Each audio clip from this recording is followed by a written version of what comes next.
Students, कल मैंने कला के तत्व बताए थे। आज की क्लास है डिज़ाइन के सिद्धांत। तो आइए शुरू करते हैं आज की क्लास। डिज़ाइन के 6 मुख्य सिद्धांत होते हैं। सबसे पहला है समानुपात, प्रपोर्शन, संतुलन यानी कि बैलेंस, बल, एम्फेसिस, लय यानी कि रिदम, आवृत्ति यानी रिपीटिशन, और लास्ट में अनुरूपता यानी कि हार्मनी। ठीक है, ये तो बहुत महत्वपूर्ण सिद्धांत है। कुछ कम महत्वपूर्ण सिद्धांत भी होते हैं जिन्हें एकांतरण, अनुक्रम, विकिरण, समानांतरण, संक्रमण, सममिति और विरोध, ये भी सिद्धांत है लेकिन कम महत्वपूर्ण है। तो आइए शुरू करते हैं सिद्धांतों के बारे में। सबसे पहला फर्स्ट सिद्धांत है महत्वपूर्ण समानुपात यानी कि प्रपोर्शन, जो सभी सिद्धांतों में आपको मिल जाएगा। इसके अनुसार कोई भी वस्तु है, उसके अलग अलग अंग के बीच में क्या होता है, उसके जो संबंध है, हर वस्तुओं के बीच के जो संबंध है वो आकर्षक और संतोषप्रद होने चाहिए। इसमें संबंधों के नियम के नाम से भी संबोधित किया जाता है। फिर नेक्स्ट है, जैसा कि आप चित्र में देख सकते हैं समानुपात के बारे में, जो आकृतियाँ दी गई हैं इसको अलग अलग एक एक रेखा द्वारा बांटा गया है। ठीक है, लेकिन समानुपात अलग अलग है सबके। फिर नेक्स्ट है इसका माप। सबसे पहले माप पर विचार किया जाता है। इस समानुपात में माप सबसे ज़्यादा अधिक उपयुक्त होता है। ठीक है, स्केल मतलब कितना हमने स्केल लिया है। बगीचे के डिज़ाइन, घर के डिज़ाइन, अंदरूनी जो घर का डिज़ाइन होता है, फर्नीचर का डिज़ाइन, सही माप होनी चाहिए। फिर है संतुलन, बैलेंस। अब आपने देखा होगा हर जगह बैलेंस यानी कि संतुलन पाया ही जाता है। जिस तरह जीवन के लिए संतुलन ज़रूरी है, उसी प्रकार अन्य चीज़ों के लिए भी संतुलन बहुत ही मुख्य है, मेन चीज़ होती है।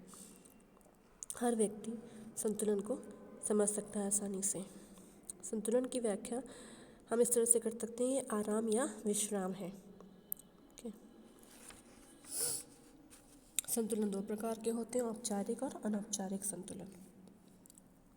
औपचारिक संतुलन में सभी एक ऐसा बिंदु होता है जिसके चारों ओर सभी आकर्षण समायोजित होते हैं।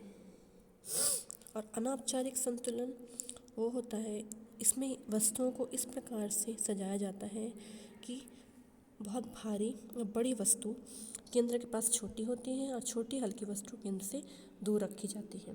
ठीक है, तो इसको असममितीय संतुलन भी कहते हैं।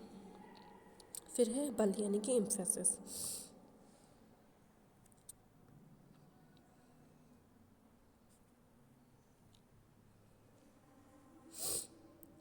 इसमें कोई विशिष्ट बिंदु नहीं होता है जिससे हमारा ध्यान आकर्षित हो।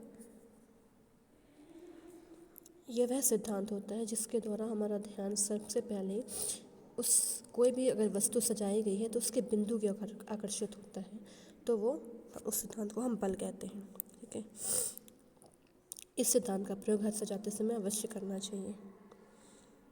प्रत्येक कमरे में आकर्षण का केंद्र होना चाहिए, केंद्र बिंदु जिसे कहते हैं, उसको बल सिद्धांत कहा जाता है। अब ये आपको विचार करना है सजाने के लिए कि किस चीज़ पर बल दिया जाए। वस्तुओं के समूह बनाकर विरोधी रंगों का उपयोग भी किया जा सकता है। सजावट का उपयोग कैसे करें, वस्तुओं के चारों ओर पर्याप्त रिक्त स्थान छोड़ के भी बल सिद्धांत आकृति, असमान रेखाओं, आकृतियों या आकार द्वारा कितना बल दिया जाए और बल कहाँ पर प्रदान किया जाए। फिर लय। लय प्रकृति और कलाकृति दोनों में ही महत्वपूर्ण स्थान रखती है। लय यानी कि रिदम। किसी न किसी मात्रा में हर चीज़ में लय होता है, तभी वस्तु आकर्षक और सुंदर हमें दिखती है।